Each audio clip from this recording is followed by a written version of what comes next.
Good morning, everyone. Welcome to December's men's breakfast. I'm sorry we're not all here in person, but we're here virtually.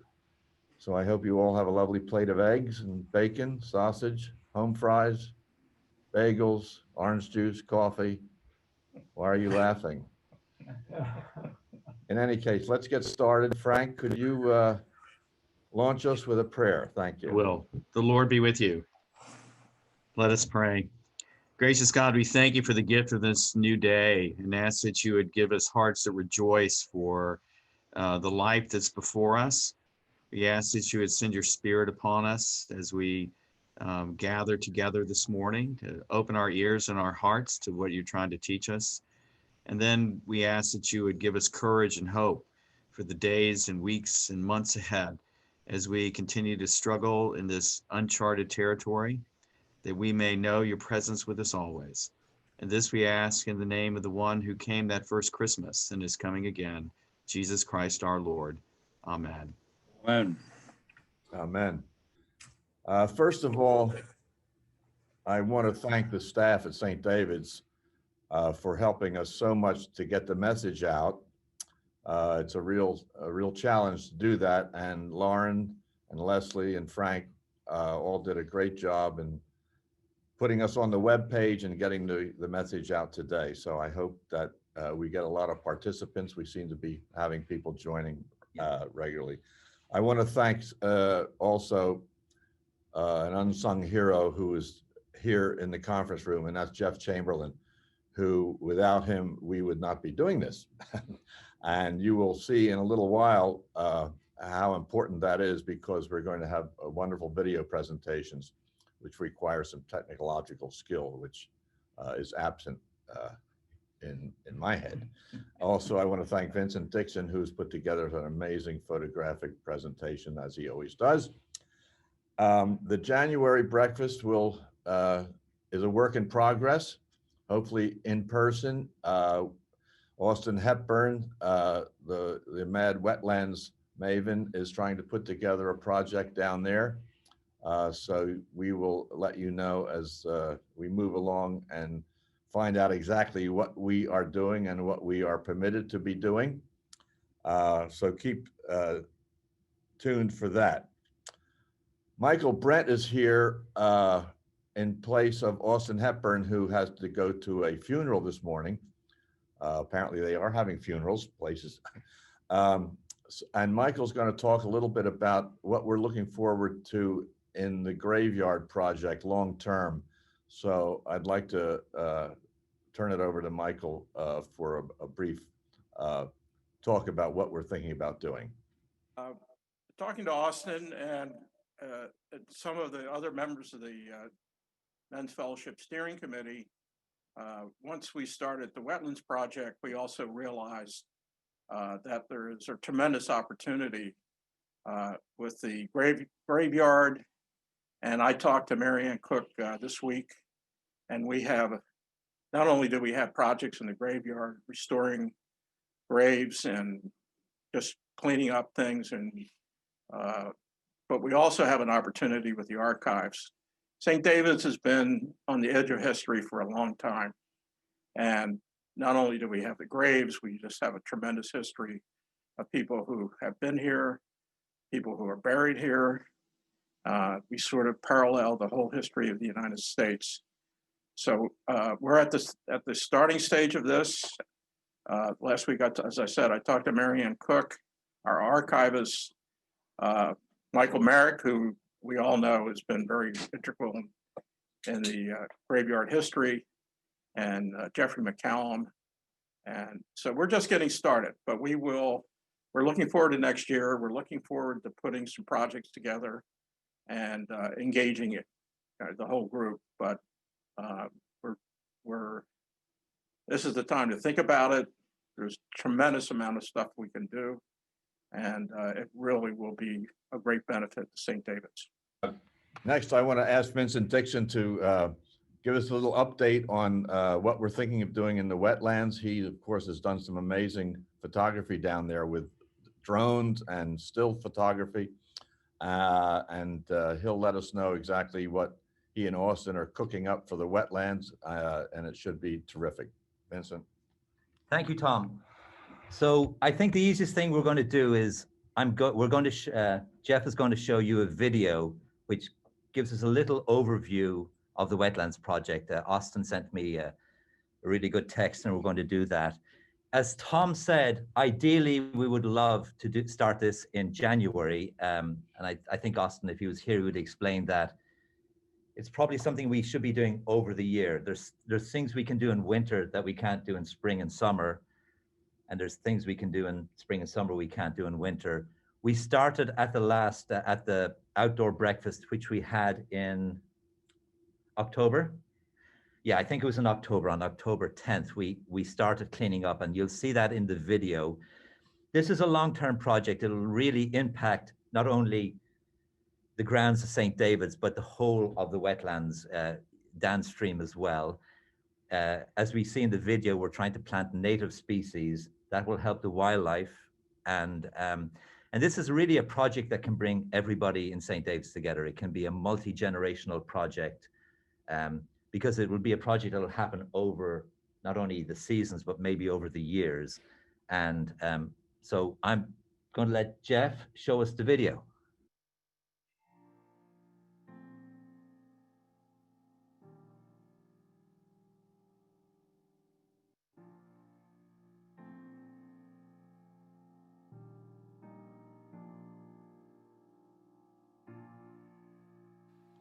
The Wetlands Project.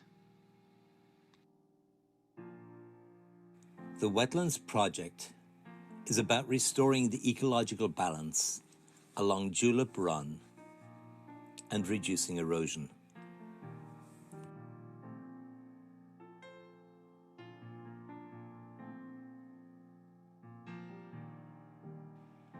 Our wetlands have been overgrown with invasive plant species.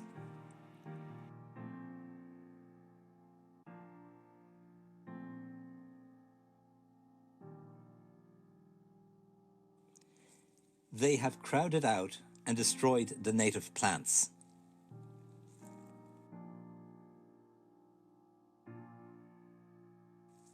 We have some serious erosion problems.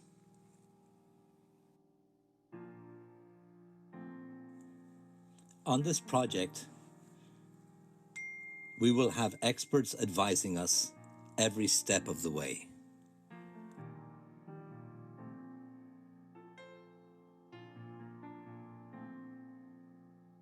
First, we intend to remove the invasive species of vines, grasses, and briars. In their place, we plan to plant native trees and plants that better provide food and habitat for wildlife.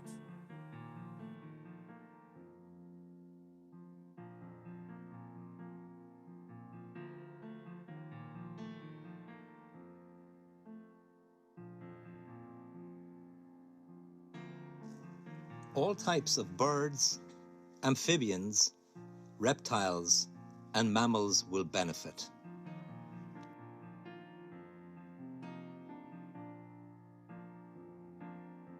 A properly functioning wetlands will filter and store surface water, thereby reducing pollution and flooding downstream.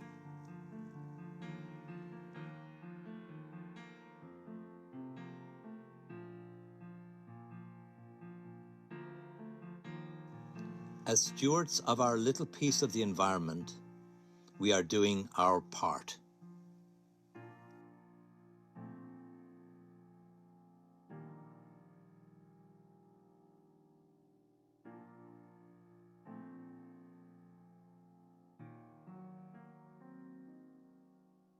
We invite everyone who is interested to participate.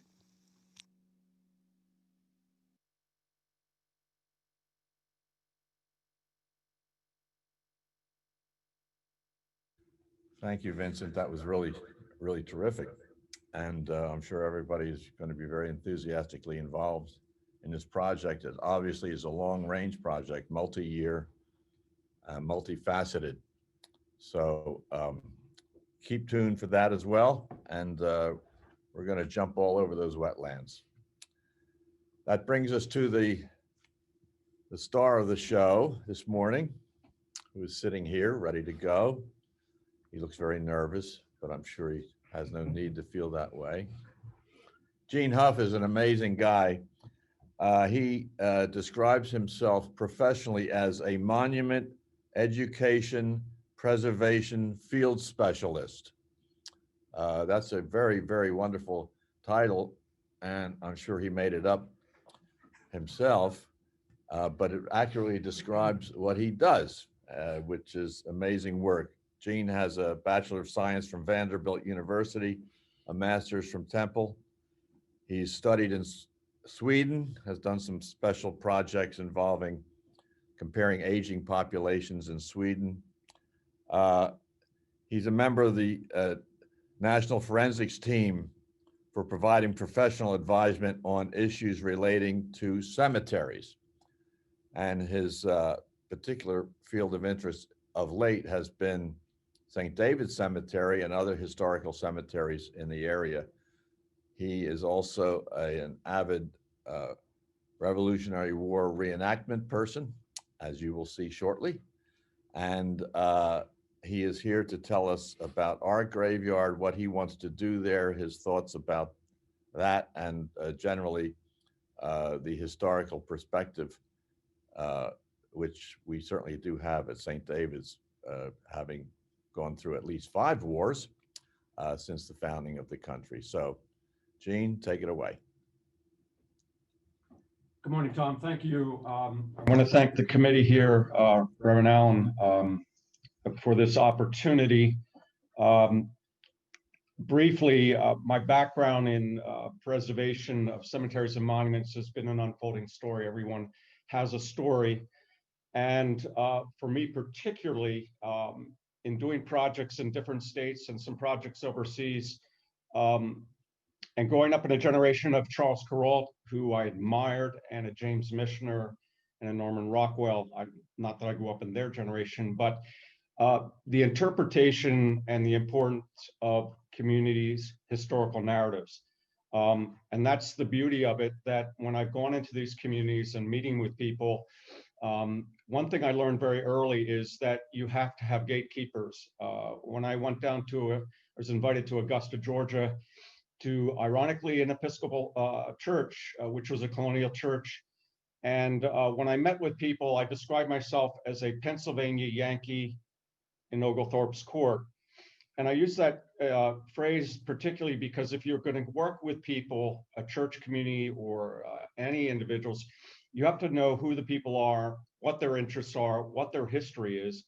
And in so doing, then they will accept you if they trust you. And that's what projects are all about. So thus, as being a Presbyterian, I've been invited into your church, and knowing many of the people that unfortunately have passed that are interned in your cemetery, I know many of your living members, and you have a fabulous history.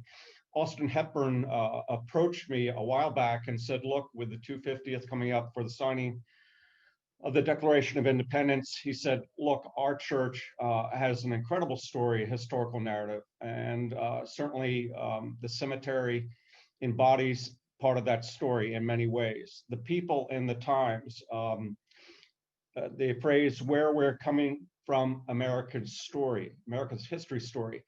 And thus the Legacy Marker Program, I'll just read the brief bio here of it. The Legacy Marker Program was formed in 2012, recognizing the historical and educational importance of engaging schools and communities and learning about their communities. Living history memorials and hallowed ground sites are reflections and representations of our local history. Importantly, commemorating the patriotic service of veterans, patriots, and the unique diverse population and times in which they lived.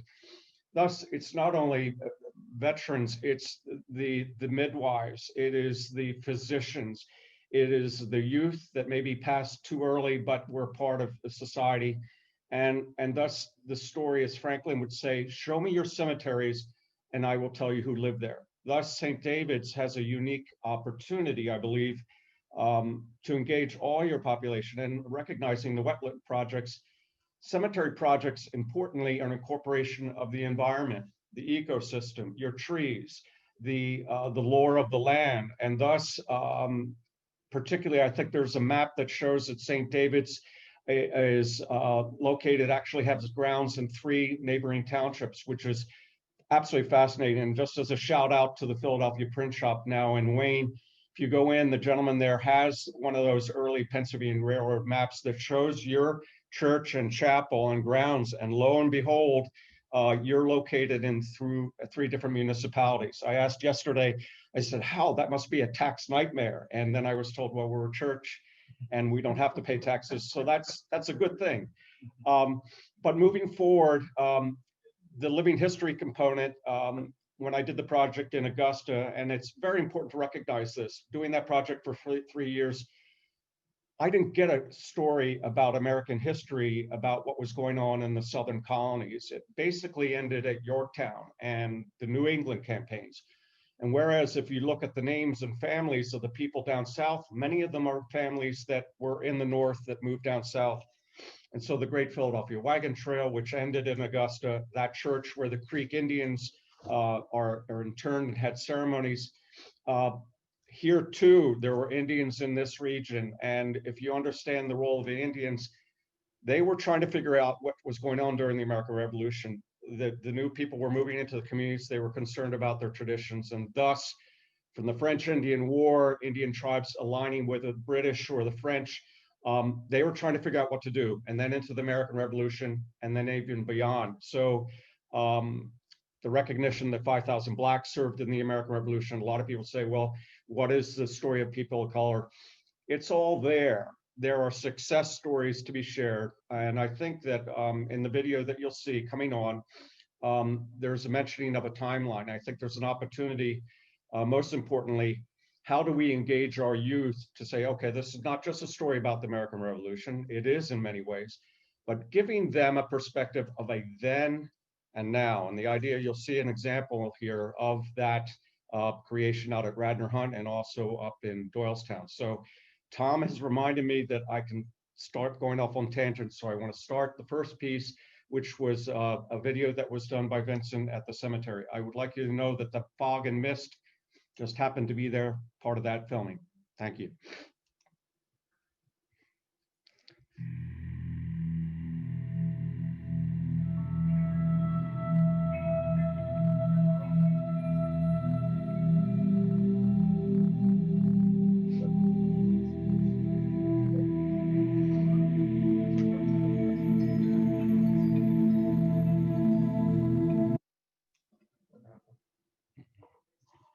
Is it?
So basically what we have here is going to be a series of slides relating to the importance of, I think, education and interpretation of history. I chose this first slide, which is of a tombstone in honor of Reverend Allen. The caption of this colonial image says, "The Endless Sermon."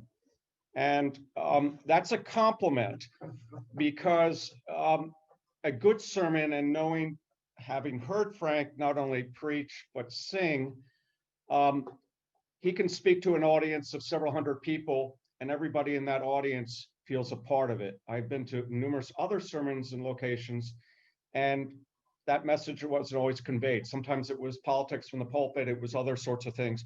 But I think if the message is going to be conveyed about this project, as Austin really wants it to be strongly incorporated, he used the phrase when he saw the video, "history at the bridge."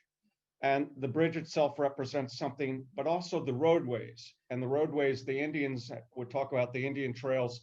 The trails represented a tie-in and a linkage of history and of the people.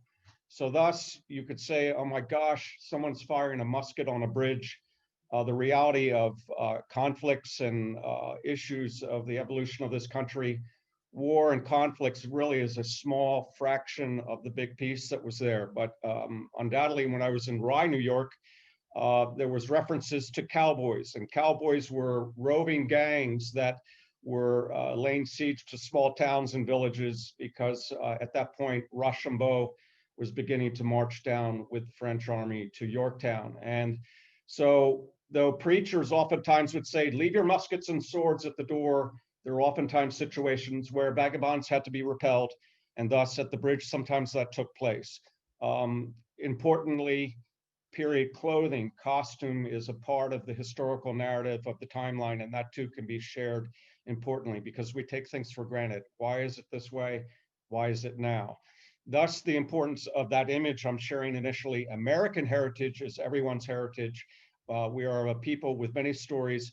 Your cemetery is a conveyance, a tapestry of time, and hopefully this project will give that opportunity not only for your congregation, but for something you can share when appropriately with other churches and groups so they can follow suit in this important work. This is a St. David, this is a map that was done by a family in Penn Valley back in the 30s and then revived in 1943. The Robertson family had, I believe, the wherewithal to understand that some of the many historic sites around the main line and beyond might not be there in the future. And so they had the wherewithal in those cold winters, whoever the artist was, to draw sketches. If you look up into the right-hand corner, there is a First City Trooper. And for myself, being a First City Trooper, it caught my eye immediately, but also it recognizes up in that far corner, St. Thomas's Church, Church Road, which led down to Northeast Philadelphia. That is where the Army marched on to Germantown. You'll see an image later on of St. Thomas's Church, which looked very much like, which is exactly a duplicate of your early church here on this location in terms of design. This map we'll try to share with people, but ideally you could look at every individual image there. And the idea would be hopefully in the future, like a Weather Channel, the person could touch a screen image through picture computer renderings and bring forward that story. Thus we can share this information within our schools, because even with all the technology we have today, students are not learning about American history and the importance of that in helping them mature and understand the issues of today. Here we are, a quick caption. The wherewithal this family recognized St. David's Church and the cemetery and the church itself there with the grounds. And there's Anthony Wayne riding on his horse. And understandably, part of his body is here and part of his body, I think, is up in Erie, Pennsylvania. But anyway, this map is just a treasure trove because, like the Indians, they recognize the importance of the roadways.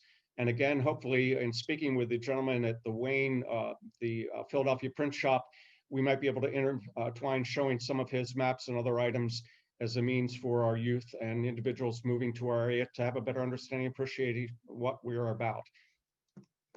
Again, at a broader scale, and again, Radnor Hunt, which I'm a member of, but what's interesting is out there, that's Ocrahocken Preserve, and there's definitely indications of the Indians encamping in that area. And I'm fascinated by that, and that's sort of the information that can be brought forward with this project. This is a key component is how do we convey, I know Mary Cook and the Archive Committee has done a spectacular job, not only certainly with here in St. David's, but I know her through my work at the Old Eagle School Cemetery. And the big challenge has been when we speak to students, I found how do we convey images and information that will help tell the story? And so we're focusing on here in this talk today about St. David's, how do we focus in creating awareness of St. David's history, but put it in a perspective, not only St. David's history, United States history, and world history. If you do that on the timeline basis, it would allow you to use your wonderful archives, but allow individuals to put it in perspective of then and now, but on a broader scale, looking at St. David's history and say, oh my goodness, this was going on in the United States at the time of the founding of our area in the early 19th century and beyond or earlier, but what was going on in the world? And then in one of those images they captured on that timeline chart was Mahatma Gandhi when he had received his freedom. And important world messages that, again, in speaking with teachers and students, it's amazing the number of students who are interested in American history, but if they go to Google or Wikipedia, they're bombarded with cookies and other sorts of things and what to buy to local this and that, and they miss the message. So I think there's an opportunity to put this in almost a digital format so people are interested in history, understanding your church's history, they'll have easy access to it. And that's the right thing to do. We are in the position, you are in the position to share your wonderful archives and history of your cemetery and pass the torch to new generations. America and the world is looking for success stories. This church has that great opportunity, which you are doing already.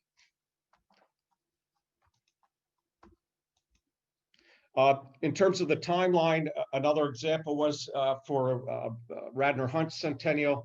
I spoke with a good friend of mine, graphic artist, Marian Bashar, and Kevin McCarthy.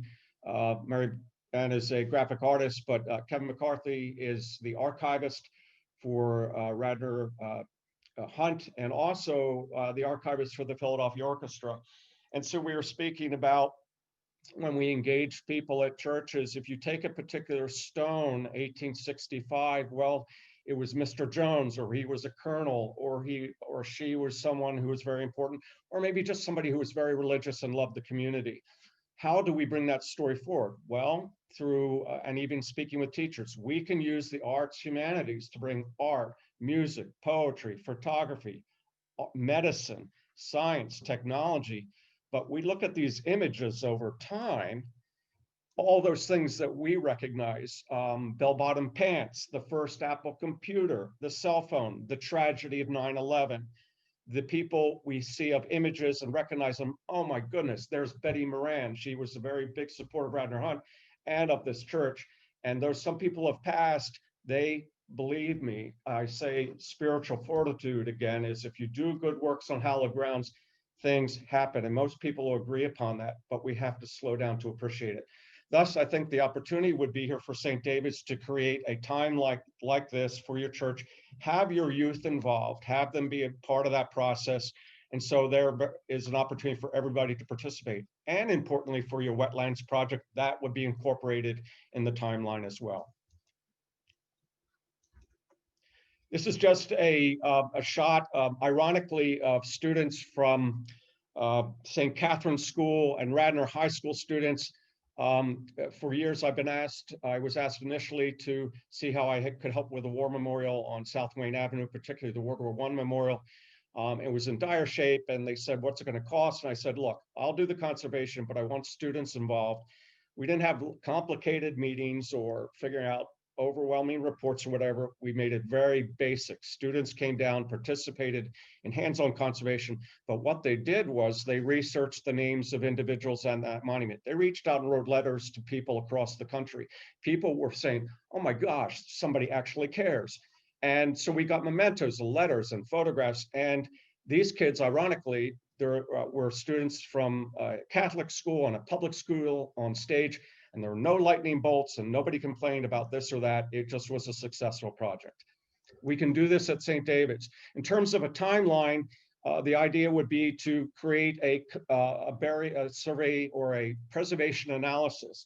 And thus we allow for the opportunity to come in as a conservative in my work in cemetery preservation is you can't race into these things. You have to create a historical narrative, which incorporates using your people from your archive committee, historians, people who know this church quite well, but from a preservation end to go out, as I've worked with students and teams and adults, to take on a stone, a steward for stone. And we assess what's the condition of the stone, what can we do? And the beauty of it is there's so many things we can do to address these monuments in a way using conservation principles, but education as well. Basically, these are information, we're recording this conversation today, so the beauty of it is they'll be able to regurgitate, come back to these items, because I realize that time is running here and there's so much information. This is basically charts that can be utilized and document sites within the church. This is St. Thomas's Church. I want to show you, similarly, this is their old graveyard there, and basically many times they say you go down 20 feet and there's a sycamore tree and you take a left and there's where one of the burial grounds are. Again, their original chapel looks in design, I believe, was very much in line with the chapel design of your chapel here. Again, more survey ground cards that we can use. This is important because we want to document everything that we do in terms of the type of stone, the number of stones, what other conditions, and even the stones that are so far gone, we can do some incredible things. And towards the end of this piece here, we'll also show the importance of bronze conservation. It doesn't have to be costly and complicated. Everybody says that preservation has to be. It doesn't have to be, and it can be a win-win. This is just showing the importance of highlighting Mrs. Sloan, who was very involved with sketching and researching the history of Delaware and Chester County, showing the importance of watersheds. And that very much ties into Vincent Dixon's wonderful aerial photographs. We can do a macro to micro, but we use our maps and other ways to understand, and certainly the conservancy groups that understand this importance. We can bring everybody into the fold as the overall importance of the cemetery, your watershed, the history. This again is just St. Thomas's Church. You can see their old burial grounds. Many of those sites, those graves are unmarked now. We've used ground penetrating radar there, which at the end of this film will show we've done that, and we hope to investigate and provide information about your possible mass grave site as well. Again, there's the St. Thomas's Church at White Marsh. It's interesting. You can look at it. It has some similarities. Right now, they just have 4 upright poles on the hillside, but bald eagle and rail-tail hawk fly over that area, and it was certainly close to the area where Washington's troops were encamped and embedded at White Marsh. And behind post 6 and post number 10 are 3 colonial readouts on their post property. There's an opportunity in the future to do an archaeological dig, but you can see history as we don't know it is right in front of our eyes. Eric Sloan books, wonderful. Go to your book barn in Westchester, get these books. These men and women did sketches of the people times past, the crafts, the skills, the important things that we have something lost track of. Maps, Philadelphia. Again, this is a timeline which we can download later, but you can look at the chart of 1763 to 1783, all the events that took place, with the 250th coming up with the American Revolution, the Declaration of Independence. People are going to try to look at the American history behind the Revolutionary War. It's a daunting process. We'll have some parades, some good cocktail parties, but where did St. David's history come into play in that? We have an opportunity to bring that forward. Folklore. I spoke about the possibility of getting pharmaceuticals involved, because what we're going to be doing is looking at health and disease, epidemiology, other sorts of things. Why can't a pharmaceutical support our students doing these projects in the field? Because they may be the future scientist or doctor to deal with things almost like with the pandemic of today. Benjamin Rush was a believer that if you fired gunpowder into the air, it might quell yellow fever. So thus, again, firing that musket on your bridge was repelling possible yellow fever in the air. Anyway, we're now looking at the stones themselves. What's happening is everybody says these stones look great. There's patina from the wonderful, but what's happening here is you have carbon buildup in lichen, and the impact of that is coming from your hemlocks and other trees, which is fine. The water comes off the trees, the sap hits the stones, and it sits on the stone. The stone is unable to breathe. So what happens over time, you have a spalling effect that takes place on these stones. And what needs to be done is safely remove, not clean, organically lift these residues from the monuments. We can do that, but we do it slowly and carefully. And what's going to happen is we'll be able to document the stones and do conservation after the remediation has taken place.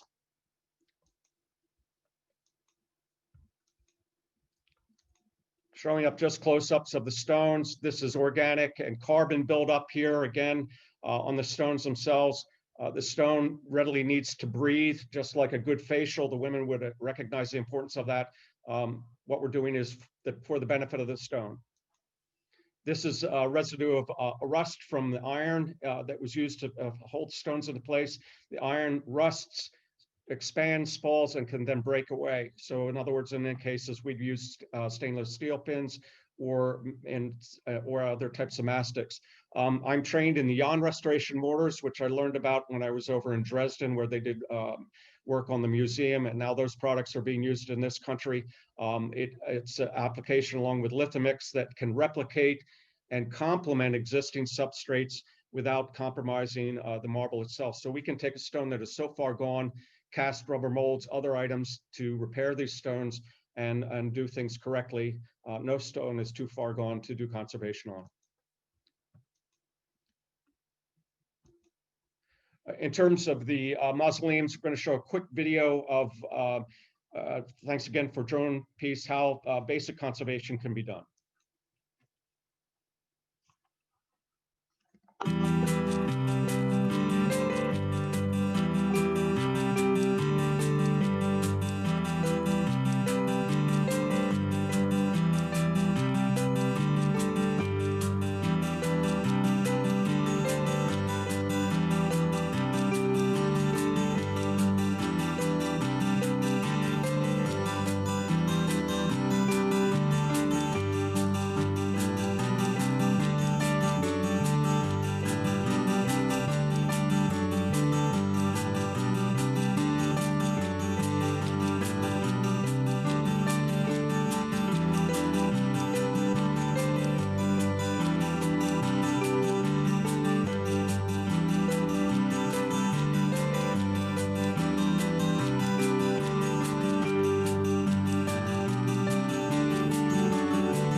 So what we have here basically is showing working on the bronze. And I want to preface here, I keep saying I.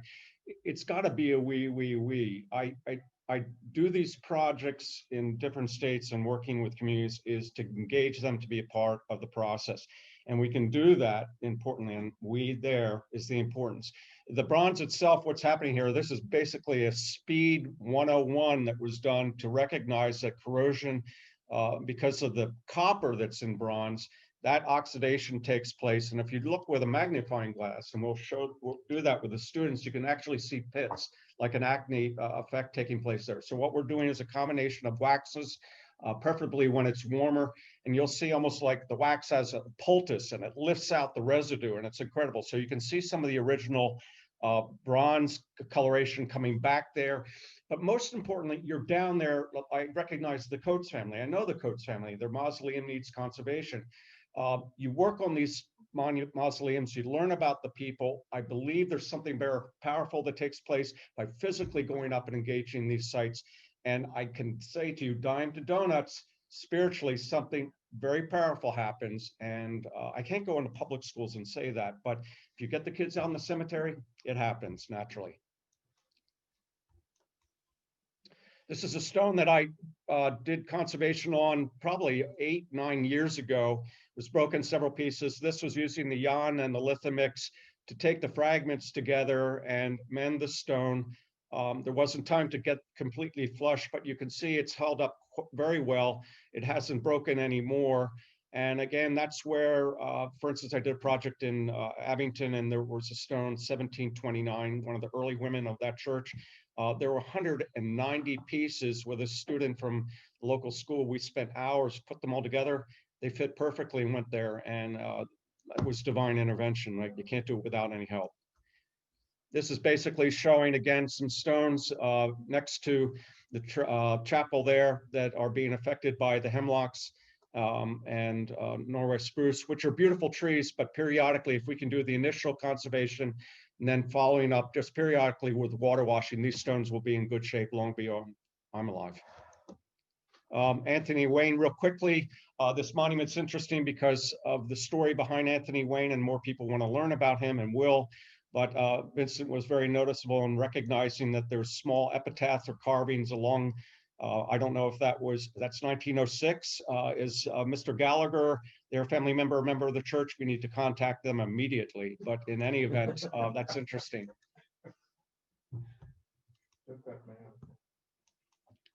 Again, stones like this, where encroachment of the trees. There's a tree in Great Valley where a husband and wife are now separated by the tree. And separation of family members, it's not good. So in some cases, if we can retrieve that tree from the roots prior to them being engulfed. Again, these stones all whitewashed. That's basically over time because of residue. And again, this final part is just showing ground penetrating radar, which we're going to be doing. We did a demonstration yesterday, but basically we create a grid and then we use the machine. Again, thanks to Vincent for his photography, and Jeff, which will show you something really quickly. This is a machine, looks like a lunar rover almost, with a screen etch-a-sketch, so it's up and down. As you push the machine along, it shows the traversing across the ground, but will also go down to about 19 feet. So what we're going to look for is basically anomalies. You're not going to see bones. You're not going to be seeing somebody down there waving up at you. You're going to basically hopefully see that if there's a lot of anomalies, because if you look at ground, it's like layers of onion. If you disturb areas like in an area where there's a foundation, the soil is not compacted and you will see a difference. The beauty of the machine is also that it will allow you to take photographs using a JPEG capability, and then we'll be able to authenticate. The machine came up from Georgia, so the battery ran out. So there's technology for you, but we'll have a full charge over the next 2 days, and we'll provide back to the group. So basically, this is all that we're doing at this point. I'm hoping that we can continue the conversation. This has been very exciting. This has been recorded. So the understanding is that there was possibility of a mass grave here, and people have to understand that out in Charlestown, there is a mass grave site of colonial soldiers. That has been authenticated by ground penetrating radar and a woman from Shippensburg that does a spectral analysis. So the early 19th century map that showed where this supposed grave was, coming back with technology, it has been confirmed. My work at Old Eagle School Cemetery, if you go out there now, you'll see a series of blue and white flags. That is showing many of the stones that were had sunken into the ground and now have been exposed. But there's also a spot near that little church and schoolhouse that believed to be possibly a mass grave. I did use ground penetrating radar there. It did show an anomaly, meaning no compaction of soils. The soil had been disturbed in a large quadrant.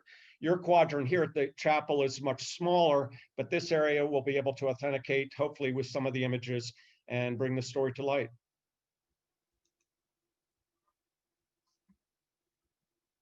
This is just basically what we're going to look for. You can see here, traversing along the ground, you'll see your upper strata soils down to about 7 feet. And then lo and behold, getting down to 8 feet, most people know you want to bury people deep enough because of concerns of disease or dogs coming in and tearing things up. So you'll see the delineation of ghost shafts. I call them ghost shafts. That's where graves were. That's what we're going to be looking for in the process here at St. David's. Silent City Cemetery Classrooms, the Heritage Quarter in South Carolina, has gotten it right. They realize that each community is an open air classroom. And I think particularly with COVID, we can do some wonderful things here, regardless of the circumstances, to benefit not only your community, but to share this wonderful story with others. And I look forward to working with you as you may. Well, I think we can all agree that that was wonderful. Thank you, Gene. And I want to again compliment Vincent Dixon and everybody else who worked on the videos and the presentations. It's just wonderful, and I think we're going to get really excited about going forward. We have time for questions. And Gene, how did you get started with this wonderful area of interest and this discipline? To tell us a little about your journey. I think ironically, I was thinking about it the other night, and particularly, and it really goes back to when I was about 3 years old. Our family went over to Stockholm, Sweden. My father was working, having graduated from college, to work with a famous architect, Orion Lenin, and we lived in Arlanda, on a small lake called Lille Sjön, and it was a great experience. But as a kid, I remember going out and climbing on these huge boulders. There was these huge 3 boulders at the property, and so you fast forward 20 years after that, and the people at Hough who we lived with said, "Mr. Huff, they're going to be wanting to tear down our house, and we know there's these historic paintings on the ceiling, but we believe there's something significant about these boulders." And lo and behold, an investigation was done, and those boulders were Viking and på svenska, but they're Viking. They determined it was a Viking burial ground, and I just can remember with my trucks playing all over them. And so maybe that was a message of the importance of why things should be preserved. Then going over to Germany when I was with the First 30 Troop, and had a chance to visit the Boyer Scholar, getting married there, and went to the famous museum in Dresden, the best armor collection in the, I'm talking about going up to medieval time armor in the world, and it was heavily bombed in World War II. And what I noticed was they were doing this incredible work on the brownstone. They were shaping and carving and replicating areas that have been totally destroyed. And I remember looking at the buckets and it said J-A-H-N, Jan. And so when I came back to the States and was involved in helping with some family restoration, because I was interested in that, I was told I should go down to work under Dennis Root with Cathedral Stone and get certified in using other Jan restoration products. And then I realized, wow, as an educator and a preservationist, I felt here's a perfect way to use the cemeteries as a means to not only bring forward local history, but engage youth and do preservation work. From Timothy Phelps, it's a 5-year project. It's a 5-year project, then maintenance. It will help. I'm sorry. Gene, have you compared cemetery and family names? in a region. Yes, yes. It's ironic that, you know, from the revolutionary standpoint, I spoke to a gentleman the other day, and he's German, and he was talking about his German ancestry that were not part of mercenaries for the British. They were American Germans that served in the Continental Army, and they're out in Ephrata. But the names in terms of whether it's Episcopal, Baptist, at Lower Merion Baptist, where I keep my archives, the names on the plaque, which I've done conservation on Lower Gulf Road, the names there are of individuals that are not necessarily interned at the cemetery, but are from that region. You can see Humphrey's Mill, you can see any number of things that align the story that ties in with the Harrington Plantation and the people of the area. So the cemeteries itself, the names align most importantly with a historical narrative that I can think can be very helpful. That's where I think the archives come into play, because names are, and documentation is extremely important.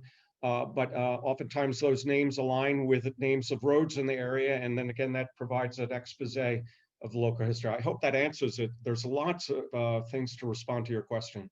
Okay, so one question was from Bruce, Captain Kirk. May we get copies of the timeline and select slides, please? I believe that everything is being recorded today, because I think most importantly, if there's going to be continued outreach, whether it's small or larger groups, this template of information can be used to share. I know that one of my frustration was in doing the project at St. Thomas, we were doing some incredible things there. And I said, well, how can we share this with a broader Episcopalian community? And we reached out to New York, and we were hoping to get something linked so the project could be shared, particularly with churches that have very small congregations but are historic. And it never really panned out. So my hope is that whatever is done here, when it's appropriate and timely, that it can be shared as an inspiration piece for other entities beyond your church. Well, if there are no more questions, I think we'll bring the meeting to a close. Normally, we don't close with a prayer. We just stand around and chat. But I think under the circumstances with what we're dealing with as a community and what we're looking to do in the future, in the near future, I would ask Frank to close us with a prayer. Frank. Great. Thank you. Lord God, we thank you for this time together and the fellowship we've shared with one another and with you, and ask that you would deepen that blessing as we go forward. As we prepare for this different kind of Christmas, I ask that you would open our hearts anew, that we may have space for the Christ child to come in, that we may know the grace and love and forgiveness that was revealed that Christmas and in his life and death, and that we ourselves may be witnesses this day to your power at work in our lives and in the life of the world. Watch over those who are sick, watch over those who are taking care of them, bring on the vaccines, and restore us to a new life.